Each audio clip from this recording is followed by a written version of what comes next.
That's what people come for, is the middle name of NFL players talk. The whole podcast should be. Don't tip me. Tucker will do it. He'll just call everyone by their middle name for a whole show. Oh my God, perfect. No first name. Spags gets his toughest test of the season as the Kansas City Chiefs put their perfect record on the line as they traveled to Orchard Park to take on the Buffalo Bills. Let's talk about it. Thanks for listening to KC Sports Network, proudly presented by Emprise Bank. If you're thinking about starting a business or know someone who is, check out Emprise Bank's SBA loans. It's always good to know your options, and they can be your partner in possible. It's a live edition of the KC Laboratory. I'm Tucker Franklin, joined with Matt Lane and Matt Hamilton for a special game preview edition. I'm not Ken Swanson, obviously. I'm stepping in for Ken Swanson today as he is, I don't know, Matty, did he tell you what he was doing? I don't think he told me what he was doing. What is he doing? I have no idea where he's at, what's going on. I just got a message that said, I'm not going to be there. You're on your own, sink or swim, buddy. That's all I heard from Ken. So, yeah, I had to step in and kind of save the day. Matt Hamilton was kind of left in the dark in all of this. Matt, how do you feel now that you know that I'm here instead of Cam? I mean, I kind of love it, to be honest. Okay, I can't get enough Tucker. But I missed a World Series game to do this show on. So whatever Ken's excuse is, better be pretty friggin' good. Aren't you kind of happy though that you missed the World Series game? In retrospect, yes. Yeah, that was a tough one. Yeah. That was a tough game. I appreciate everybody hanging out with us live at the time. This is obviously presented by Emprise Bank, our partners in Possible. Got to thank them off the top as well. None of this at KC Sports Network would be possible without Emprise Bank. They are incredible. Appreciate everybody again for hanging out with us. We are going to preview the Chiefs and Bills. A lot going on with this game. Hold on. You forgot Emprise Bank member FDIC. Kent is very serious about getting that in there. Emprise Bank member FDIC. Perfect. Thank you. Sorry, I had to do it. No, it's okay. I'll do it again in the middle of the show too. Don't tip me. Look, we all can't be Hollywood Kent Swanson, but we can certainly strive to be Hollywood Kent Swanson. And much like teams can't be the perfect Kansas City Chiefs, we can all strive to be the perfect Kansas City Chiefs as we are getting the game preview rolling here on this episode. Matt Lane, I'll go ahead and serve it up to you. Let's start on the offensive side of the ball for this one. Where do you want to start? Where do you want to take us as we start this conversation of this game? First, I want to ask, Hamilton, what were your thoughts on last week's game against the Denver Broncos? How did you think that game went? Is there anything to take away from it that you think matters going forward for the Chiefs? Or just kind of what were your big overarching thoughts on the fact that the Chiefs yet again find a way to win a game and stay undefeated? I mean, once again, it was one of those games where you felt like it was going to happen. You didn't expect it to happen in that way. But, I'm running out of ways to describe this team and what they're able to do because it defies some of these games just defy logic and they found a way to take it to another level with that one. Kareem Hunt being the leading receiver, they can get the running game going really. But they still found a way. And you figured Spags was going to turn it up in the second half and start giving Bo Nix problems. That was the biggest surprise, I think, was how strong that Broncos offense was out of the gates. Again, not surprised they were able to turn it up in the second half with Spags and find a way, just a stunning way to make it happen though. And that's what, I mean, beyond everything else, beyond Patrick Mahomes, beyond anything else you want to say, it's this ability to just find a way that makes this team so scary because you can look at all the tape you want to, you can look at all the metrics you want to. It all just goes out the window because this team just has such a deep confidence and belief. And I know it might sound cheesy, but like it really does matter in these games. They really truly believe they're going to find a way to win, and they find a different way to get it done every single week. Yeah, it is quite remarkable, and it's the special teams too, Matt. As everybody kind of dove into that, the special teams of just, the Chiefs are lucky they got a blocked field goal, right? But then you start to look back at the tape, and you're like, wait, they definitely found something here. They definitely saw something, and they definitely went right after it. I think that's what kind of makes it so impressive in the ways that they've been winning these games. Like that's what really surprised me with it. Yeah, there's no luck. I mean, that was a tactical move, and it's not a coincidence that kick was blocked. It was very thought out, and it's just really a testament. It is the best coaching staff in the NFL, and I don't think anybody's even close right now. Listen, the luck is that they didn't block one of the extra points with it, because like they were close. When you go back and look at it, the luck was that they didn't execute it until the final play, or that would have never happened, right? Like, now, okay, actually, you can track the same issue for Denver back like 3 weeks, so maybe it still would have happened, but the luck was still maybe getting by. No, we got to move on from Denver, though. We are done with that game. I think, like the Chiefs, it was coming on a short week. I don't mean that the Chiefs are ever taking that game lightly, but I think it's a game that they really wanted it to be one of the shortest games of this entire NFL season. They wanted to go in and show as little as possible before they have this Buffalo Bills game, which is going to mean a little bit more to them, I think, long term, even though it's not a divisional game. So we are now we are famously on to the Buffalo Bills now. Where to start offensively? I want to see the Chiefs rebound on third down. This was their worst third down performance in a while. And I think the Broncos are unique. It's a couple things. Obviously, Wanya Morris leaving that game and Kingsley Suamataia coming in to fill in for him. That was a big issue on the third downs there for a stretch. But I also think it mattered that the Broncos came out of the gates playing a lot of man coverage. And the Chiefs' kind of best answer to man coverage right now, even though it's still just like okay, is kind of Patrick Mahomes running or DeAndre Hopkins. And when you have Patrick Surtain, you can kind of take one of those away. So the Broncos did give them trouble with man coverage on third downs. But just overall, I think they went 7 of 16 on third down conversions on the year. They're at 52%. The previous 3 games before this, I think they were up near 70% conversion rate on third down. So they were really rolled on third downs, a little step back versus the Broncos. Can they get back to it against this Buffalo Bills defense, who's been a little bit more bend, don't break until you get to the red zone for a little bit of the season? So I think that's a big matchup for me, Hamilton.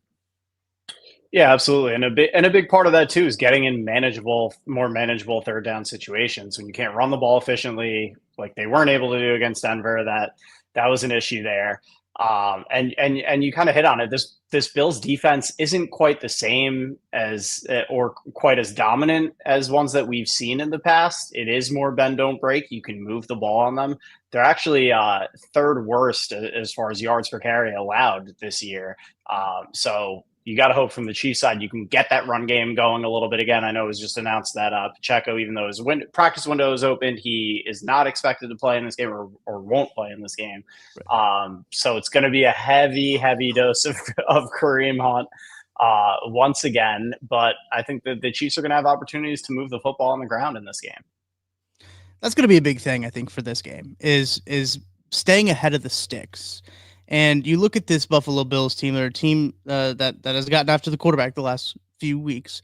And it's a team, the Kansas City Chiefs, that struggle with protection in the pass game as of, with the Wanya Morris injury like that. You're going to need to stay ahead of the sticks. And when you do that, running the football is going to kind of help you do that if you run it as effectively and as efficiently as they have. Kareem Hunt's been on the injury report, I'm pretty sure, since he came to Kansas City. And they've been giving him just an insane workload when it comes to what he's been doing, too. I think Andy Reid even talked about it at the podium. He was like, yeah, we couldn't really get him running the ball very well, so we threw him the ball a few times, and so we had to get him those touches. We had to give him the touches. It's like they have a touch quota they got to get to with Kareem Hunt. And to get him going, I think is going to be really big into helping so many facets of the game, right? If you get the running game going, it'll kind of help slow the pass rush, especially when you're struggling with Wanya Morris out there, too, with his injury. I know it's a re-aggravation of an injury he's already had. It's kind of an injury that he had during, I believe it was the preseason, Maddie, if I remember correctly. That right knee bone bruise type injury just re-aggravates it every now and again. And I thought the way that Andy Reid was talking about in his Wednesday press conference, kind of breaking down of like, okay, he's got to get it loose. It's like an ankle injury. You tweak it, then you got to get it loose because he was on the stationary bike. Then he was ready to come back in. So it's one of those things where it's a kind of wait and see for Wanya Morris if he is going to re-injure it or not. I think that's going to be a really big area to watch, especially as we get closer to this game and as injury reports come out as we get to Saturday and then 90 minutes before the game, because the Kingsley Suamataia issue was obviously an issue with everything like that. Matty Lane, just thoughts on the running game in terms of how the Chiefs can kind of get it going this time around. Yeah, so the big thing for the Chiefs in the run game is we all know it's not super dynamic, but they use it to stay ahead of the sticks. They just consistently pick up not chunk yards, but just enough yards to always stay ahead of the sticks. And it actually looks like if you kind of look at how many yards per play the Bills give up on first down compared to league average and the Chiefs offense, it seems like a decent matchup for the Chiefs. They should be able to stay ahead of the sticks, relying on that run game. You look at the Bills kind of front seven, and not that they're bad, but you wouldn't say they are the most stout this year up front. It's there's a couple splash plays. Like they have a pretty high run stuff percentage where they're hitting plays in the backfield, but they're still giving up, one of the most yards per carry. So that means there's a lot of there are bigger chunk plays to be had. So we'll see. I think that first down, especially when the Chiefs decide to run, will be huge. The Broncos did a great job snuffing it out. They played from a light box. They forced the Chiefs to run outside the tackles a little bit more, and that is not Kareem Hunt's strength at this point in time in his career. If the Bills can do that, then maybe they can replicate that success. But if the Chiefs offensive line, especially that interior, who I don't think played their best game against the Broncos, is up for the challenge, they should be able to create a lot of movement, kind of like they were able to do in the latter part of the Tampa game and the weeks leading up to that, to where they should be able to stay ahead of the sticks. And it all comes back to that. Can you get those third and manageables that Hamilton was talking about earlier? Can you rely on this offensive line to kind of pave the way? Because this Bills defense is very solid. It's just you're struggling to find that guy that's going to completely wreck the game in that front seven compared to where the matchups are against the Chiefs. Yeah, and Matt Milano's still out. His practice window open, but he's not going to play in this game. That's been huge for Buffalo when he hasn't been on the field. I was looking at it too, just out of curiosity. So when Kareem Hunt came in week 4, he is since coming in week 4, he is third in the NFL in touches this year. Only Alvin Kamara and Chuba Hubbard have gotten more touches than Kareem Hunt. Payday for him, by the way. Yeah, and it's almost like they looked at it as he's going to come in here. It's an 8-game season. Let's just overload him, because once Pacheco comes back, we'll be good. So it's let's just throw everything on him, the entire workload, all the wear and tear on him right now, until Pacheco is able to get back healthy. And it's worked. It's been sustainable. It's pretty incredible. That you pick up somebody off the street mid-season and make him he pretty much has been, as crazy as to say, he's been the focal point of this offense since coming in here, because it's been a lot of ground and pound, as you said, shorten up the sticks and then let Mahomes go to work later on. So it's a pretty incredible strategy, and it's really paid off here. And you wonder too, down the stretch, keeping some of these other guys fresh when Pacheco comes in without as much of the wear and tear on him, assuming he is fully healthy, how much of a difference maker that's going to be. I think this comment from Rick in the chat here is very very true. Hunt once popped back more than anyone. His legs are going to fall off. I mean, they asked him about him when he was at the podium on Wednesday, and they said hey, how are things going to be when Isaiah comes back? He said, I think it's going to be one heck of a 1-2 punch. And it will be. They do have some contrasting styles to them. Neither guy's going to run away from a pile, right? You're not going to get a cloud of dust with this. But I do think getting healthy in the running back room will be very beneficial for Kareem Hunt, who I don't think anticipated to be getting as many carries when the season started around late August. Or 10 targets? You didn't think he had that? No, I don't know if he necessarily had that. If he had that queued up as he was going into the season, I'm going to lead the league in touches since week 5 or something like that. I don't think he had that on his brain. Maybe he did. Maybe I'm wrong.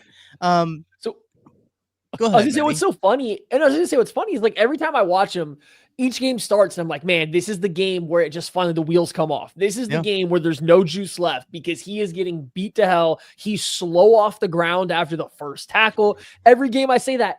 And then yet every game in the second half, he all of a sudden has his most dynamic play of the year, even against the Broncos. It wasn't a great game for him on the ground, but we're talking about some of these receptions. He led the Chiefs in receiving yards. He forced a missed tackle on one of them, had nice catch and run. It's all every first half. That first play, this is the game. this is the game where it falls off. And somehow as the game goes on, he's getting fueled by the fact that his body's actively breaking down out there on the grass, and he just gets a little bit better. But I mean, he wants Carson Steele to be trusted to hold on to a football or Isaiah Pacheco to be back so bad, because that man's body cannot take 30 touches a week anymore.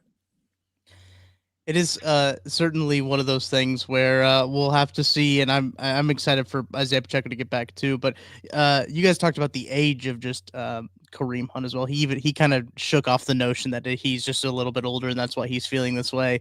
I think that probably has something to do with it. But the Chiefs are kind of playing some monk ball when it comes down to it. They got Travis Kelce now coming into form. They got DeAndre Hopkins, who is playing well. Look, I mean, he went against Patrick Surtain last week. Patrick Surtain, pretty darn good corner, held him relatively quiet when it came down to it. But I think this is a little bit different of a defense with Patrick Mahomes now a second game in a row, I believe, with no picks. So he goes another game without throwing an interception. Matty Lane, how do you feel about the Chiefs wide receiver core going up against this Bills secondary? So it seems like Juju Smith-Schuster might also be back for this game, Correct. which I think is a big boost because there's a couple things going on here. First, I think the Broncos had success against this Chiefs passing attack that looked like it was rounding in form by playing a lot of man cover. I mean, one, the pass protection issue, but two, they played some man coverage in high leverage situations. That's not the Bills. The Bills really don't like to play much man coverage. They are such a heavy zone team that now they mix stuff up. So like, would I be absolutely floored if they came out and played man on third down against the Chiefs? No, it wouldn't be overly surprising. That's just not what they've typically done this year. So if they come out and just play zone, like, this feels like Juju Smith-Schuster comes back. You get back to that rhythm the Chiefs passing game had found the previous couple weeks, and all of a sudden you're going, okay, I see the vision again. I see what's happening. They know how to beat zone. They get one of their better zone receivers back in Juju Smith-Schuster, and then you add the top to it. Patrick Mahomes is like the worst quarterback in the NFL this year throwing over the middle of the field. Now, a lot of that's going to be because I think that's where a couple of his interceptions have had. You lose Rashee Rice early in the year, that's where he does the majority of his work. You only really get one game after that of Juju Smith-Schuster, who kind of stepped in and played that role. And now you have lost really any receiver that spends the majority of his time there. So you combine those two things, that middle of the field receiver back, plus the heavy zone defense expectation. This could be a game where the passing attack kind of looks crisp again, Hamilton. Yeah, I think so. And the Bills uncharacteristically have allowed some big plays defensively this year. They're usually, kind of like to keep things in front of them a little bit more. They've allowed their 13th, which again, kind of middle of the pack, but usually they're among the teams allowing the fewest big plays. And I really do think the key, I mean, obviously every week you don't want to turn the ball over, but I think especially against this Bills team, because we'll get to, the defensive preview and talk about the Bills offense in a little bit, but they haven't been super explosive offensively. And if you even just look back to the Colts game last week, if they don't turn the Colts over 4 times, I'm not sure they win that game. It took Flacco being, Right. pretty awful for them to find a way to win that game and scoring a defensive touchdown and all of that. So I think more than ever, you talked about it, Mahomes has really cut out the interceptions. I think that's going to be especially pivotal. Because obviously they're still undefeated with him turning the ball over a ton in the early part of the season, but this is a game where if he does start turning it over, this might be the first time it actually does bite them this year. I think that's going to be a really big key. Shocker. A key to a game is not turning the football over. I know that might seem pretty elementary, but when you think about with Patrick Mahomes getting things going, Travis Kelce has also been getting things going as well, which I think has really been helping this offense hum as well. Got a touchdown last week. Hamilton, you mentioned no Matt Milano, and that is the guy who is usually been on or around Travis Kelce when they are playing, when these two teams are playing. Who do you think, Hamilton, who do you think kind of takes over or assumes that role? I know Matty already said that they don't run a ton of man, but you still got to have guys go up against Travis Kelce. It kind of seems like a situation where Travis Kelce could have a pretty good day. Yeah, it does. And you wonder, I mean, I don't think their safeties are really up for the task. I wonder how much you see Taron Johnson. He's coming off a phenomenal game, AFC Defensive Player of the Week. I wonder how much you see him dealing with Kelce and more Rasul Douglas kind of hanging out with DeAndre Hopkins. Again, they don't play a ton of man, but if they do decide to kind of to match up there, especially with Kelce, like I do wonder. Taron Johnson would be, if I'm calling that defense, that's the guy I trust to deal with Kelce. Yeah, I think so at this point. And even the zones are like Travis Kelce's definitely coming on now. He's getting better as the years going on. But it's so funny watching this version of Travis Kelce versus what we've known his entire career. Like the best yak tight end, essentially ever. And now this man is catch and fall. Fall. It's it is so funny. Turned into Jason Witten. Right. Even compared to just last year in the playoff run. Last year, the demise of his athletic abilities being talked about. He looks rough in the regular season. You get to the playoffs, he looks young again. You hit that crosser against Fred Warner where he's running away from him and hits his highest mile per hour in a couple years. You're like, oh, he still got it. And then this year, that gear has not been there a single time. It's just funny to watch. I don't think this Bills defense personnel wise matches up particularly great with what the Chiefs do, whether it's the run game, the pass game, the specific weapons. I don't know if Christian Benford's played great this year. Rasul Douglas is still he's still a solid starting corner, but I wouldn't say either one of them are ready to shut down DeAndre Hopkins even at this point in his career. I don't think they have necessarily the best speed in the secondary to handle Xavier Worthy. There might be some plays where he is able to get behind them just by the simple fact that he's faster than them, right? And so then the run game we talked about, I just don't know if they match up well player for player, but that's not been what this Bills defense is. It's a team defense. Yeah. They play everything so well together. But to Hamilton's point, there has been a few more communication issues, been a few more blown coverages because you've had all this turnover in the safety room. You're dealing with injuries and turnover in the linebacker room. They haven't been quite as on the same page as everything this year. So can the Chiefs take advantage of that? Will the pass protection hold up to give them the chance to take advantage of that? I know some Bills fans have been a little disappointed in the pass rush. Gregory Rousseau's still coming on, though. He's still been very good. He's still a very good player, but I do know some Bills fans and people that cover the team haven't been, ecstatic about what they've seen from Von Miller rep in and rep out, what they've seen from Ed Oliver play after play. So there might be a decent pass protection might give the Chiefs a chance to take advantage of some of this stuff going on in the second level and the third level of this Bills defense. Yeah, and I'm a little surprised. I know you take everything at camp with a grain of salt, but some of it, you kind of know a lot of the time how to sort through it and what's just BS and what's legitimate. And a lot of people were, up at Bills camp were saying we're going to see a resurgence out of Von Miller, and he's looking like himself again. He's feeling like himself again. He was, really high on the way he was feeling this offseason, but that hasn't happened. Obviously, there's a lot of other stuff going on with him too. But yeah, it's just overall, it's kind of shocking to me. I saw the other day, this is the Bills' best start since 1993, and unsurprisingly, I think coming into the regular season, we knew obviously the Bills had lost a lot of pieces, but to me, this is the weakest Bills team we've seen in a little bit. So it's a credit to the coach from a personnel standpoint. So it really is. It's a credit to the coaching staff for getting them to this point 8-2. They're an incredibly well-coached team still on both sides of the ball. And, but in that personnel, I do think there are some personnel matchups that the Chiefs are going to be able to exploit in this one. Yeah. Anything else before we move on to players to watch, Maddie? I know we kind of touched on the pass protection a little bit. I don't know if there's anything more you want to talk about it pass protection wise, or anything we haven't already said pass protection wise. Not really. It's just a rebound game for the unit as a whole. I think just Wanya Morris being out there gives Patrick Mahomes a comfort level that we don't get when Kingsley has to replace him. And so even if Morris isn't, the perfect left tackle and he has his fair share of bad plays, the other plays where he's not getting beat, Mahomes feels comfortable. That's not the case when it's Kingsley out there. One, he's getting beat more, but even the plays that he's not, you can tell the quarterback just doesn't feel quite right. So I just think him being out there helps. And then I think the interior kind of has a bounce back game. They didn't play their best game against the Broncos. Creed Humphrey was getting shoved back into the pocket frequently. Trey Smith had the really bad rep where he lost his balance and ends up on the ground. I didn't think they got any, push in the run game. So I would expect a better offensive line performance because they are better than what they did last week. And if the Bills pass rush, if nobody steps up, if nobody comes out and dominates from that side of the ball, which it hasn't happened very consistently this year, that spells a lot of issue for that Buffalo Bills defense that we've talked about the other matchup issues. Yeah. Hamilton, anything for you? We get it all out. I'm ready for players to watch whenever you guys are. We'll go ahead and kick it off. Players to watch presented by Tickets for Less. Hamilton, who you got?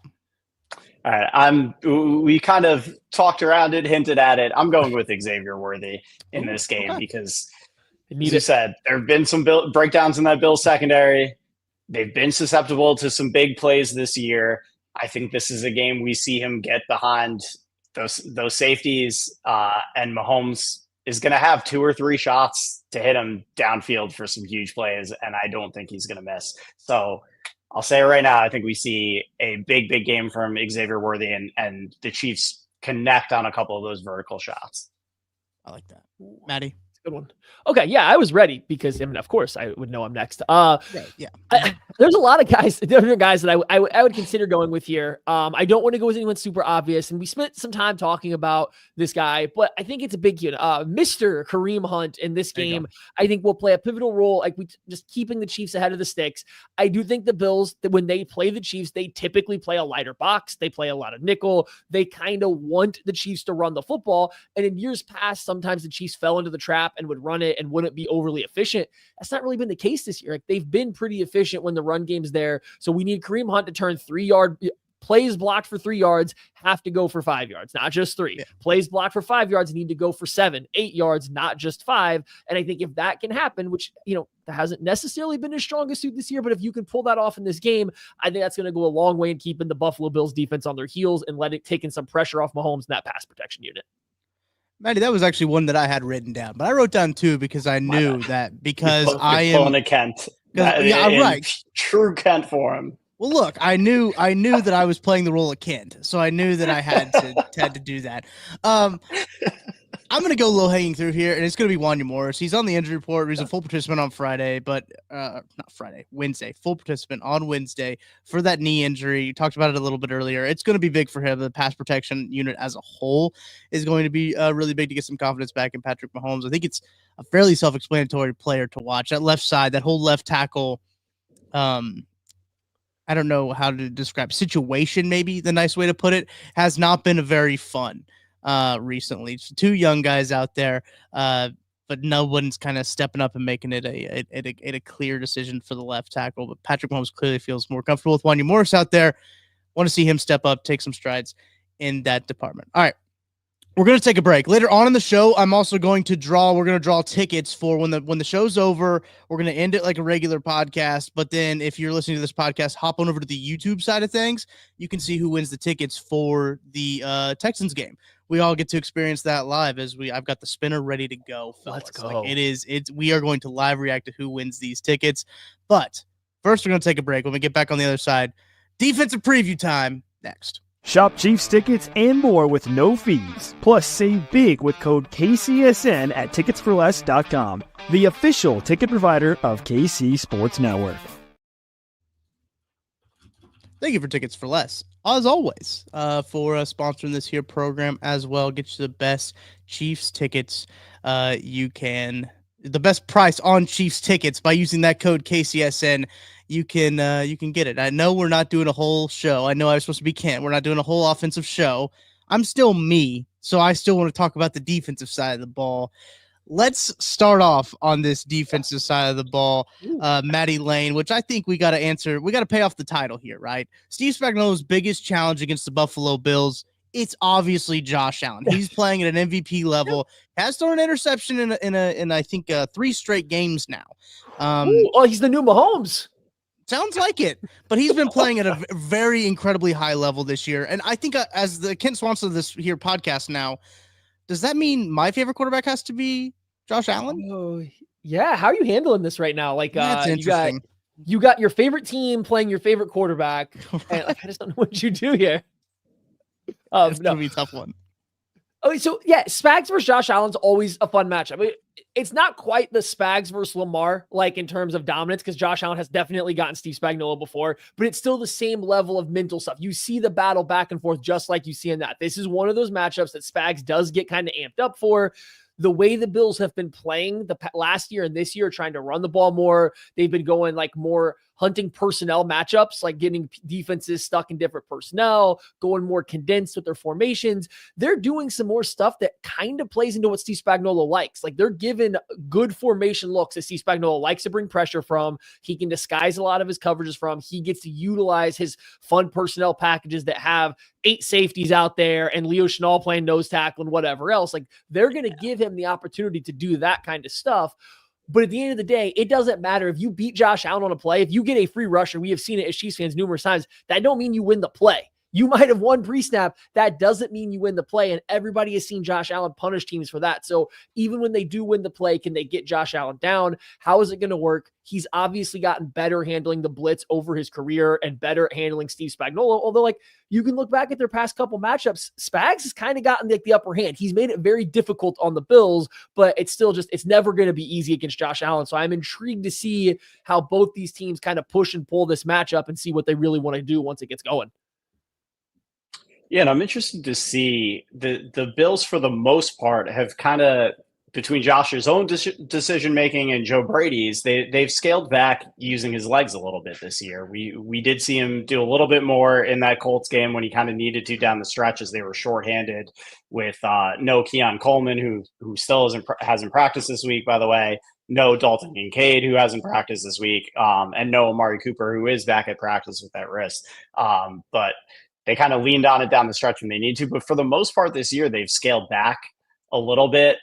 Josh told us when we were up there, he doesn't really like running. He doesn't want to run that much. And you got to think, like, even though when Joe Brady came in at the end of last year, down the stretch, they just leaned on his legs so much. And we saw it in that playoff game too. That was such a huge part of that game, was just pounding the Chiefs up front, and then, design runs for Josh scrambling, making big plays. It was, I think he ran 12 times for over 70 yards in that game, 2 touchdowns. Yeah. It was a huge, I mean, it basically was their offense in that game for a large stretch of it. So I wonder, in a game of this magnitude, where if the Bills lose, the 1 seed is out the window and you can pretty much hand it to Kansas City. You wonder if we see them get back to leaning on Josh on the ground a little bit more in this game. Well, that's Hamilton. You lead me perfectly to one of the things that I did want to talk about, because the Chiefs defense is the best run defense in the NFL. And when I went back and I watched versus running backs, I think we got to clarify versus running backs. If it's quarterbacks, it's been a little iffier, but some of that was not garbage, but late game against the Ravens, which played a big role. Very much so. Thank you for the clarification. 3.2 yards per carry with running backs is what it is. They're pretty good rush defense when it comes down to it. Also, Leo Chenal is their spy always, and I kind of love that. It seems like he's everything for this team and more. But as I was rewatching that Bills game, just to kind of refresh my memory a little bit, I found myself getting frustrated again watching the Chiefs defense last year try to stop the run. James Cook had a really good game against him. Josh Allen had a really good game running the football too. That's going to be one of the big things, I think, as we look at this matchup here, is going to be how can the Chiefs continue to stifle running backs and stifle those performances, because that might be one of the more frustrating things as a fan of a team to watch a game when it's unfolding, is that a team that can't stop the run. Like, that might be one of the things that is just like, you throw your hands up in the air. I don't know what to do. Like, if you can't stop the run, there's not much you can do. And especially with the quarterback as dynamic as Josh Allen, I think stopping the run is going to be very crucial, Matty. Sorry, No, go ahead. No, please. Oh, sorry. No, and I was just, it's funny rewatching those. It takes you back to the emotion of the moment. I remember watching it, the frustration of, like, they can't get them off the field. They're just, chipping away. And it is going to be a huge factor here. And I also want to say, with Josh Allen, it has been more, he's still scrambling, but he's scrambling. He has been scrambling more to throw this year. And taking, the reason he's cut down on the interceptions for the most part, is he said the last couple of games, 4 interceptions in the last 3 games, but on the year, he went the first 7 games of the season without one. Right. Part of it is he's making better decisions when he gets out there to scramble. He's not forcing the ball as much when he gets out there. He's taking the one-on-one shots when he has it, or if somebody breaks open. He has been more responsible. You wonder, again, in a game of this magnitude, if he's missing a couple pieces again, does he start to force it more?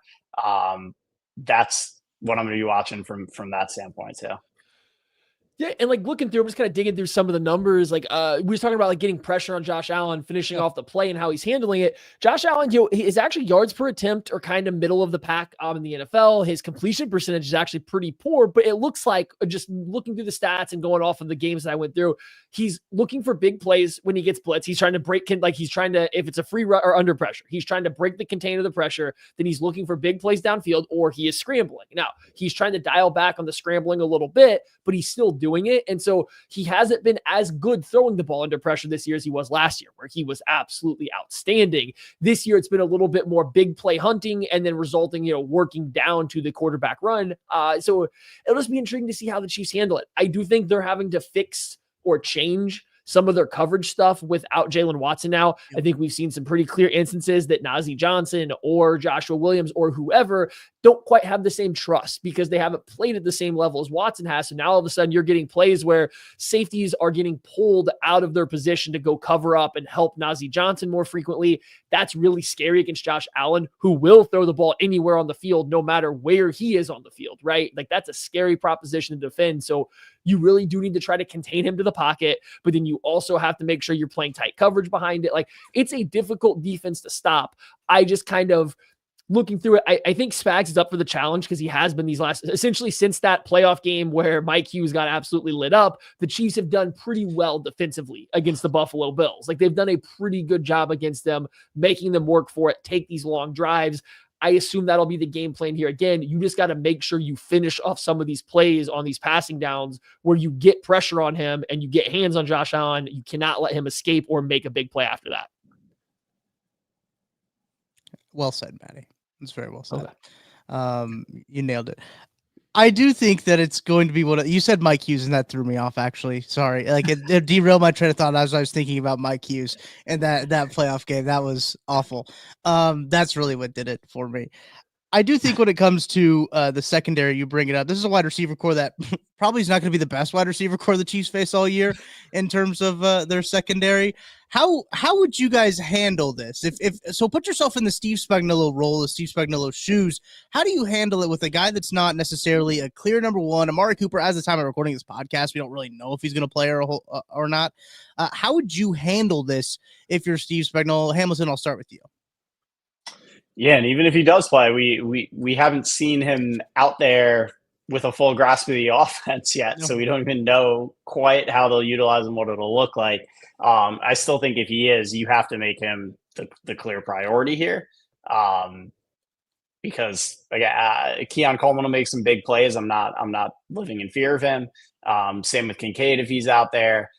We have seen this defense again continuously be susceptible to tight ends. We did see even a Lucas Krull play last week.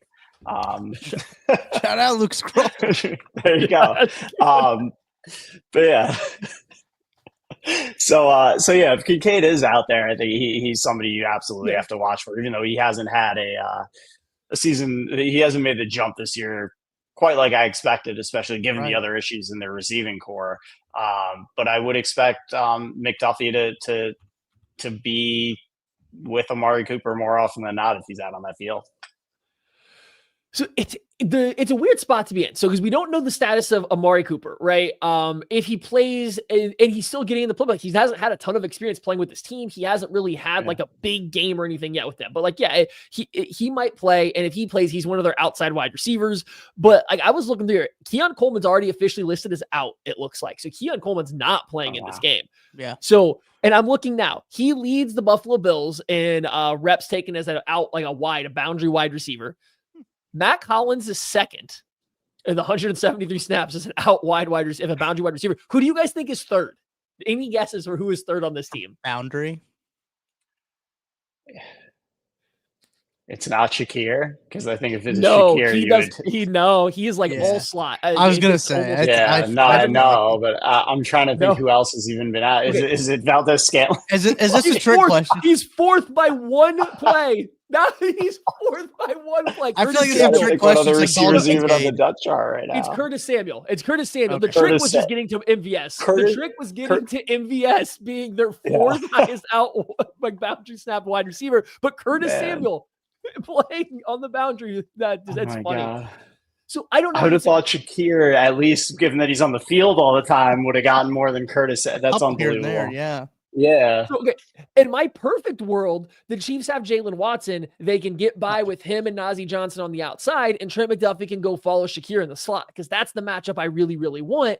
You don't get that though, right? Watson's not playing. So yeah, if Cooper's out there, I guess McDuffie's going to hang out on him. You're going to try to get him, if they are going with 2 tight ends or a little bit heavier, maybe you can move McDuffie into the slot in those situations and play a little bit more man.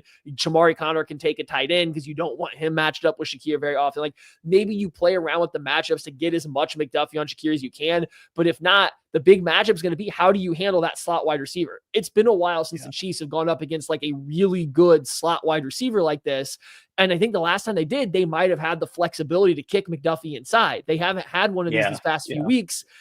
I don't know how we feel about Shamari Connor and the slot, working and these linebackers trying to cover Khalil Shakir. That's a little scary to me. Like that's not a great coverage matchup. So who else is the other option? Is it Christian Roland Wallace again, who played well in spurts, but I don't know if you feel confident. So I am a little worried about that matchup in this game because I think the Chiefs lost their ability to kick Trent inside for this kind of matchup. That's a good point. We didn't really see a whole lot of Christian Roland Wallace against the Broncos. Nope. And they used a lot of Najee Johnson, who, I made the comment on the postgame show. It seemed like he was on the ground a whole lot, which is not really what you want from a cornerback on a lot of the plays. Matty, you did a little bit of a film review. I don't necessarily want you to give away state secrets on your Najee Johnson film review because I want people to go subscribe to the KCSN Substack and then get into the Discord so then they can go see your film review. But what did you think of Najee Johnson and just kind of how just cornerback room as a whole, right? They didn't play very good against the Broncos, but on second watch, what did you take away? You got to start with this. Najee Johnson didn't play much as a rookie. He was a depth corner that was taken late in the draft, didn't play much. He gets hurt his second year where it seemed like he was building momentum within the team and misses the entire year. He starts this season as their corner 4 or 5 and works his way up to corner 3. Then Jalen Watson gets hurt. Najee Johnson finally has his chance. Then he gets hurt, and he didn't play his first real significant amount of snaps in a football game and as a starter until this past week. This was his first game. So it should only be up from here. You got to start there. It should only be up from here in terms of just getting more experience. But it wasn't good. He really struggled. You mentioned on the ground, but even beyond being on the ground, I said the balance was a little off. He was struggling to stay balanced. He was giving up pretty big separation. This is my point earlier.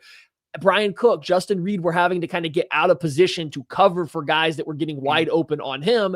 And that for against the Broncos wasn't really an issue, but it will be against teams like the Buffalo Bills. So you do need, I think, a little bit more from Najee Johnson so your safeties can play their responsibility, their assignments correctly, and not kind of have to start to cover for a guy that's getting beat pretty quickly on reps. So hopefully he plays better. It allows the safeties to play better. And that film room, there's a couple steps you got to go through to get, to subscribe. You got to go find the Discord, but right. I do try to get one of those guys out to you guys every single week. At the very worst, 2 out of every 3 weeks. So if you like to watch stuff as somebody talks through it, then that's where you can find it.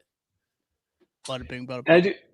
And I do wonder, Matty, a question for you since you did the film review. I have not gotten a chance to check it out yet, but I'll text it to you. How much of it, sometimes I think when you play a rookie like that, you've got your ears pinned back. You're trying to make plays off them. You're not really scared of the Broncos passing game. How many of these mistakes do you think were just maybe those guys overplaying their hand a little bit? Yeah, and it could have been on some of those, right? There's a couple plays where they're the touchdown to Cortland Sutton. Not that Justin Reed would have made a play to stop that, but you can watch him. He comes screaming in from a deep center field to take the crosser because Najee Johnson's given up a little bit of space, and I believe that was a 3rd down too. So he's probably trying to come up to prevent a completion there. You look at a couple plays later, it very much could have been not respecting Bo Nix. They played a lot of single high, and the Chiefs will do that in matchups they like, but it was a lot of stuff out of single high. It was a lot of trust in these corners to not get beat deep, and they really, outside of a play here or there, it didn't hurt them. But I think there was a few opportunities that Denver left out there because of the way the Chiefs played. So yeah, it might be different with them emphasizing a little bit more. You guys got to stay home, even if he gets beat by missing his jam or whatsoever. So we will see how this goes. Cause yeah, it was a very aggressive secondary versus Denver compared to what I think the Chiefs usually do put out there. Yeah. And obviously the opponent might play into that. I want to throw a comment up here I just lost Perfect. it. Oh, from Jack Richards. Does anyone think Watson comes back this year? He was tweeting like he might. He seemed like but I don't know a player that tweets like they're not, right? Like there's that there. But I don't know. I mean, it would be nice if he came back. I think it's a broken ankle. So like you're kind of looking at like the same timeline of Pacheco, but it happened later in the season. So if he does come back, it would be like late playoffs. Yeah. I mean, it'd be great if he came back, but I'm not too optimistic, I guess I should say, about Watson coming back. I don't know how anybody else feels. Yeah, me either. That's a tough one to come back from. I mean, obviously would love to see it because that's a total game changer for the secondary with the way he's playing this year, but I don't think you can bank on it given the severity of that injury. Look, I know we're barreling down the 45-minute mark and can't try to end the podcast here, but there's still stuff I want to talk about, and I'm not scared of the 60-minute mark. Shout out Micah for joining the podcast. Appreciate you joining in. Thank you, sir. That he signed his name. I love you, Micah, for signing your name. This is very funny. I really do appreciate that comment. We've been waiting all show, Micah. Yes, we've been waiting for you, man. I mean, I'm glad you're here. Let's talk about the Chiefs pass rush, because I do think that this or the absence of the Chiefs pass rush is maybe what we should talk about a little bit more, because this is a Buffalo Bills unit that has been pretty good in pass protection recently. Spencer Brown I believe, did not practice on Wednesday as of the recording of this podcast. Yes, he did not, with an ankle injury. That could be something to keep an eye on. But as it comes down to it, the Bills don't allow Josh Allen to get sacked a whole lot, right? That could come down, like, sacks are a very weird thing because, like, quarterback also has something to do with it, but it's not entirely a quarterback sack. Nevertheless, the Chiefs haven't really gotten home. That's, I think, really the big thing in the past few weeks. The Chiefs haven't really gotten to the quarterback. Maddie, what do you want to see from this unit moving forward? It would just be really nice to see some more pressure when rushing for, right? Like, that's where I think the big dip is. And that's been a little bit of a criticism of this Chiefs defense the past few years, is like, they can get pressure when Spags is dialing up. When he's getting into the bag, they're going to get pressure because he's going to win enough that it's going to be like a problem. But when they do just have to settle down and rush for, they've struggled to get a lot of pressure. And it's kind of been like, hey, Chris Jones, go save us. And he's still playing great. I don't mean to say Chris Jones isn't playing great, but we've been with a couple games removed from the Chris Jones absolutely dominating a game and wrecking it to where, the opposing offense can't really figure out what they want to do. It's been a while. So it would be nice to see a little bit more life out of this 4-man pass rush in this game. We haven't really had a chance to see, the Chiefs haven't been up big enough to let Joshua Uche really get going, but it would be nice to see some impact plays from him. I don't think he's been bad. It's just been such a limited amount. Chris Jones has a pretty good interior matchup, I think, this week. Osiris Torrance is still young, right? He's kind of got a little bit of that Trey Smith to him, and where he can dominate a rep, but then also kind of look really silly the very next rep. And Chris Jones is the type of rusher that has a handful of moves. He has the athleticism and the strength that those type of blockers he can usually get pretty quickly. So this might be a matchup where Chris stays more inside, or Tershawn Wharton, who earlier in the year was rushing really well. So I'm intrigued to see what this Chiefs interior rush can do in this game, because that seems to be where the Bills are a little bit more susceptible, as both tackles are playing pretty well right now.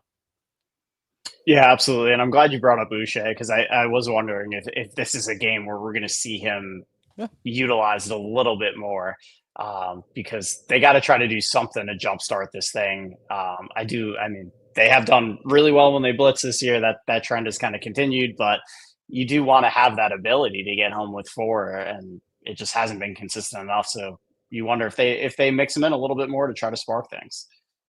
19 sacks for the Chiefs this year. I believe the Bills have 24. You can correct me on that if it is, but like I'm curious to those. I didn't do this research beforehand. This just came to me right now as I saw that number that I wrote down.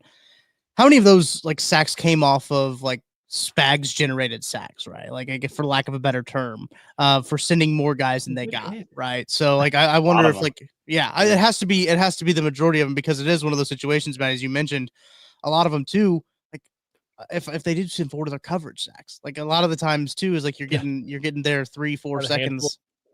So like that's what it's going to be interesting to see. And this is an offensive line that's respectable. Like, I think this is a pretty decent offensive line when it comes down to it. So this is going to be a one of those tests on the interior and the exterior of the lines where you could see some matchups here. I'm always curious when Chris Jones goes matchup hunting, right? Like that's always fun to see when he's just like, I want this guy right here. How do you think that feels to be that guy lined up and Chris Jones is like, yeah, it's third down. I want you. I want you. That's what he's saying. He's like, I'm going to beat you. I always find that fun. I mean, to me, I have to think that's like that first rep, or maybe the second rep. Like the first rep, you might be like thinking in your head, like, okay, this is just the look they want to go through. That second, third down or whatever that comes up and he goes over there, or if you see him late switch with somebody to get that matchup, your head probably starts running like, no, I'm Waldo today. Like I'm the guy that's going to get picked on all game long. And yeah, I'm sure that is not a great feeling. But again, like I said, it's been a couple weeks since we've seen him just completely dominate that matchup that he's looking for. And a lot of it's been because teams are going out of their way to make sure there's extra help. But like, they're going to do that for every good rusher in the NFL. Like nobody's going to get Myles Garrett's not getting, just a bunch of one-on-ones all the time. Like everybody's going to get the extra attention. So he's got to find a way to make his, what was once a defensive player of the year candidate, like play start to show back up if this 4-man pass rush is going to be a little bit better than what it has been these past few weeks. Yeah, and I wouldn't be surprised if we do see him turn it up for a game like this too. I don't know. I know it sounds insane. Logical. And there's no other NFL team. There's no other NFL team that does this stuff. But like I think we've seen it at points with Kelce this year. Like we've seen it with some of these guys where it's like, we care they're today. kind of waiting to turn it on for these big games. They're turning on in the big games and in the playoffs. And I feel like even Kelce, we haven't even seen his best yet. I feel like we saw it last year in the playoffs. He was able to turn it up when he needed it. And it is almost like their regular season is turning. It's like the NBA for these Chiefs now. And they're just, they're one of these teams that they know they're going to find ways to win. And I know it's, again, it sounds insane because you can't really do that in the NFL, but I feel like, some of these Chiefs players, we've kind of seen it, like that they'll turn it up when they really need to. Last thing that I have written down on my notes here, and I think that'll get us to hit every position on the Chiefs defensive once we talk about the linebackers. I'm really curious because it was not a great performance from the linebackers. We haven't seen it's been a kind of a surprising drop off, I would say, from Drew Tranquill this year, and not necessarily what we anticipated from like after re-signing Drew Tranquill. And if we follow the law of Josh Allen in terms of like how he plays games, he'll play a bad game. Then usually right after that, he plays a pretty good game. I don't know about you, Maddie, but like I'm a little worried about this linebacker core and all that they kind of are going to have on the plate. I know you already mentioned the slot wide receiver, Khalil Shakir in the slot, everything like that. What's going to be the responsibility for Nick Bolton in terms of all this stuff? You probably got to put a spy on Josh Allen. That's probably going to be Leo Chenal. So I think that there's just a lot on the plate with this, for the linebackers against this Bills offense, I should say. Yeah, I mean, the game plan is going to be huge, and I think they'll probably dip into some different stuff. They'll do a little bit of what they do against Lamar Jackson because Josh Allen has been that effective of a runner against him. So you will have a full-on dedicated spy that's going to kind of rotate between lingering 5 yards. With Josh Allen, you can probably play from a little bit deeper as a spy. Against Lamar Jackson, you can't let him get up to full speed or it's just over. So you can't play a spy a couple yards away. You got to kind of be right at the line of scrimmage and just kind of hope that you kind of cut him off a little bit. So it's a little different, but they'll spy him. I think they'll play a fair amount of zone when they can, right? They'll just try to keep a bunch of eyes on him. So that way, when he does start to scramble, it's not just one guy that has to go up to him. It'll be everybody trying to, work their way over there. You might see a little bit less. This goes back to the pass rush point. We might see less pass rush going because they're trying to keep him contained. But either way, like these linebackers are going to have a lot to take care of. It's been a couple weeks now where Nick Bolton and Drew Tranquill have been picked on to the flats by tight ends, but we're starting to see receivers get after them a little bit more. And I'm starting to wonder if that's not because of the weakening at the cornerback spot. Is it a little bit of like a chain reaction? Yeah. Corner's a little worse. We have to help a little bit more there. Brian Cook, Justin Reed can't offer as much help over the middle of the field to these linebackers as they were earlier in the year. So this will be another big test for these two linebackers who, again, aren't coming off their best game, the best stretch of games this year. I think Nick Bolton's kind of going through the ebbs and flows right now, and now he's been down a little bit these past 2 weeks. It'd be a great week for him to start to peak back up, Hamilton. Yeah, and I was not to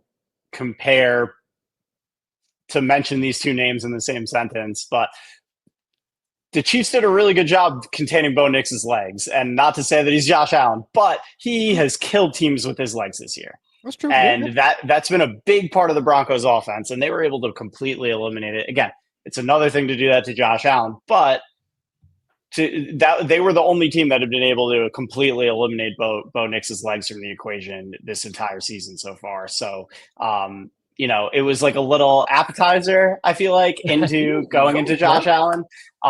So I was impressed by that. I am, this is another step up. I am to be transparent. The linebackers are going to be my Bolton and Chanel are going to be my defensive players to watch for that reason, because I think you're right, Tucker. You got to spy Josh Allen. You got to keep him under control. I do think that's the X factor in this game. That's the biggest factor in this game, especially if the Bills are banged up in that wide receiving core, because we saw how his legs can completely turn a game on end in that playoff game last year. That's the reason that game was close. That's the reason the Bills had a chance to win it. So I think keeping him under control in this linebacking core is going to play the biggest part in that. That was Matt Hamilton's player to watch, presented by Tickets for Less. Look, that one's on me. That one's I wanted to hit every position group. I had a lot written down for this side of the ball. Tucker, there's no problem being over prepared. We love an over prepared host here. Yeah, look, I'll show it to the people out here. I got notes, fellas. Oh my God, he's crossing stuff off. I'm making sure we hit it all. Like I'm not paying attention to that clock up there. I'm not looking at that clock up there. We're just going. We're podcasting, boys. We're rolling the ball out there. We're playing ball. This is what happens. But that was Matt Hamilton's player to watch. Presented by Ticket for Less. Get the best price on Chiefs tickets or any tickets. Ticketsforless.com. Use the code KCSN. Gives you the best price available. Matty Lane, I should say. Who's your player to watch?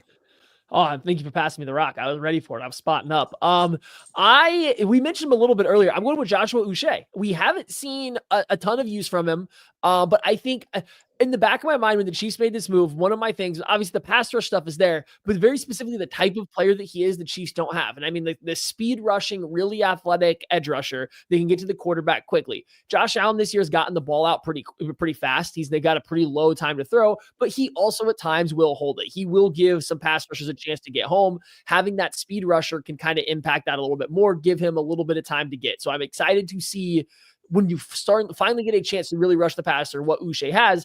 And then the next part is to win the AFC. You're going to have to go through a Josh Allen. You're going to have to go through a Lamar Jackson, even on some level, Joe Burrow, who is not the same level of athlete, like scramblers, those guys, but he can still move. You need athletic players to chase them down. Like, how many times have we seen Allen, Lamar, Burrow, Mahomes make guys miss in the pocket even after they beat a blocker and start to get pressure? Having an athlete like Uche to be the guy in pursuit rather than, and no offense because he's playing really well right now, but George Karlaftis, that's a big difference of making that guy miss and then running away from him than it is Uche. So I'm just excited to see, can his athleticism be a weapon, whether he's actively getting pressure or in pursuit of Josh Allen, the quarterback. Let's go ahead and hit on all three levels here. I'm going to go ahead and say Najee Johnson is my player to watch. I think it's going to be a big bounce back game for him. He's going to need to have a big bounce back game if the Chiefs are going to win this football game, play well in coverage. I think that's going to be a very big key. Really, the secondary as a whole is something I'm watching. They've got those big holes with the injuries and everything. That Najee Johnson is going to be one of those guys that they're going to rely on to need to have some big games as they come down the stretch here. All right, fellas, let's predict this one. Who wants to go first? I'll go first. Okay, man. I do think even if the Bills are relatively healthier than they were in that Colts game, I still think it's going to be a struggle for them to move the ball consistently against this Chiefs defense with the way that they're playing right now.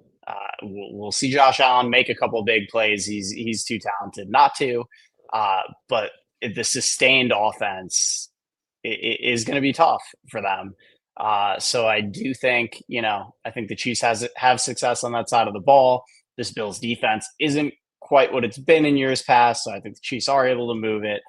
I think we see 24-20 Chiefs win in this one. Oh, I did not anticipate you go that way. I'll be honest. Matty Lane. Why don't you go first, Talk? Why don't you go first? Let me close this one out. I know why. I think this is going to be another classic Chiefs game. And I think it's going to be one where they find another way to win a football game. The Kansas City Chiefs have been very good at finding different ways to win a football game. And I think that has to do with coaching and their ability to adjust, their ability to say, okay, this is our plan going into it. You know, Mike Tyson says everyone has a plan until you get punched in the face. When they get punched in the face, then the Chiefs seeming to also have a plan. It seems like they got a plan for when they get punched in the face too, and they're able to come through and find ways there. I think the Chiefs pull this one out. This feels like a game where, look, if the Chiefs lose, they're still fine. Like, they are still the 1 seed in the AFC, thanks to that blocked field goal by Leo Chanel last week. So this is a game where if the Chiefs lose, I don't think there's any pressure on the Chiefs. I think there's more pressure on Buffalo than there is on Kansas City. Again, for another matchup, this is another matchup where the Bills have more pressure. I think this is a 25-18 game, scoregami, and I think that the Chiefs get it done with however makes it to 25. I didn't do that very much scoring research there. I just looked up scoregami, and that was the first one that I saw that made sense to me. Let's go. The scoregami. Calling a scoregami in the game prediction is next level. Especially one of 25-18. That is wild. All right. Six Tyler Bass field goals. Last year in the playoffs, I made the grave mistake of picking the Buffalo Bills to beat a very flawed Kansas City Chiefs team. And thank you to our great listeners. Nobody has forgotten it. It is on our new t-shirts. It is forever going to live in infamy that I chose the Buffalo Bills in the playoffs to beat the Kansas City Chiefs. My problem was it was the playoffs. I didn't take into consideration the fact that the Bills are only allowed to beat the Chiefs in the regular season. In fact, I think it's mandated that they must beat the Chiefs in the regular season so that they can lose to them in the playoffs, so they can build up the hope of Buffalo. And just to have, the football pulled out from, now that's a kid, just to have the tablecloth pulled out from under them and the Chiefs beat them in the playoffs, right? That's the way it is. So I did it last year. I picked the Bills to win in the playoffs. I was wrong happily. For this game, I'm going to have to go ahead and do it, though. Give me the Chiefs to win this game. You think the Chiefs aren't going undefeated, losing to this fraud team that hasn't beaten a single team with a winning record when they played? No chance. Chiefs 27, Bills 23. The better team wins because they aren't losing. I'm ready to run through a wall right now. That's going to do it. That's going to do it for the KC Laboratory. Appreciate everyone watching, listening, wherever you are. Thank you. Thank you to Emprise Bank. Tickets for Less. Go check them out. If you're listening to the audio, go to the YouTube, and we will be giving away the tickets here after a little bit. We love you. We appreciate you. We'll talk to you guys later. Please don't tell me I jinxed it. All right, this is the aftercut now, guys. This is the fun part. Everyone can be at ease. Appreciate everyone watching the show with us. Okay, we can. Okay. Well. Yeah, at ease. Yeah, I did say breast price. I realize it. Thank you, everyone in the comments that made me realize I said breast price. I did not realize it until Hamilton brought it up to me.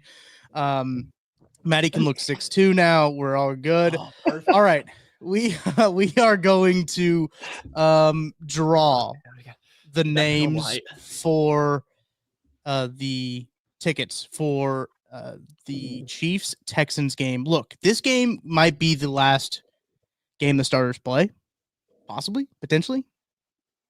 According to Kent, the starters haven't played for the last 6 weeks, according to Kent, because they already have it locked up. But I have this wheel of names. I appreciate everyone in the little 72-hour blitz that we did to give these tickets away. You guys showed out. Over 44 entries for these tickets. Thank you guys so much for your support on the good old days. Merch, you can still get it. ShopKCSN.com. Go check it out. I'm going to spin this spinner. We've done the spinner a ton of times. I believe we've done it for the Solo Casey raffle as well. When we give those shows away, the winner will pop up on the screen. 44 names in here. Fellas, are you ready to get this sucker rolling? Let's do it. This is my first spinner experience, so I'm very excited. Oh, that's true. I'm so glad Hamilton's with us to experience this. This is great. All right, the winner of the 2 tickets plus a parking pass. Look, that's the big part of this whole thing. Parking pass. You cannot sleep on the parking pass in this day and age. In 2024, you got to have that parking pass. It is expensive to park there. 2 tickets, a parking pass. all for the price of a t-shirt, by the way. And you also get 2 tickets to the VIP tailgate for tickets for less. Chiefs Texans, December. Can't the beat those 21st. prices. Oh man, Carson Wentz is going to be so good that game. The best prices around. Thanks for tickets for less. All right, here we go. We're spinning. The winner Let's go. of the ticket package. Thank you to everybody. Tyler Danforth. Let's go, Tyler. Tyler, Let's thank go, you. Tyler. We will reach out to you. We have all your information, obviously, as you gave it to us to buy a t-shirt. We have it all. Yeah. So appreciate you guys all for the support. Tyler Danforth, thank you. You are the winner of the tickets. That is actually going to do it for the KC Laboratory. Any final words, Maddie Lane? No, I really hope that the Chiefs win this game so that my pick is looking good and I don't go back to back missing these Chiefs Bills picks. I think so. I thought it was pretty good. It sounded good. I thought you were picking the Bills. I'm surprised there's no the Bills. I'm just surprised there's no horrific animal analogy this week. Kind of disappointed, but I don't got one. I was having to explain to my kids this week that like sharks don't like the taste of humans. Like, yeah, they bite them, but they don't like the taste of them. Yeah, we're not fat enough for them. Like they that makes sense. They like they like all the blood. Yeah, that's why like when you see shark attacks, it's always just like a bite. It's never like, oh, it ate an entire human. It's like, no, it took a bite and said like, this really isn't that good. This is like eating a salad. That's a good. The more you know. Let us know in the comments if we should just do these more often, right? After the show gets done, should we just like keep talking after the show gets done? Congrats to Tyler. I'm looking in the chat. Thank you everybody to hanging out with us still. That's actually going to do it. Hamilton, thank you for being on as we spin. I'm happy to be here. Loved it. All right. See you guys. Appreciate you. Like and subscribe, please. Do it now, please, and thank you. We'll see you later.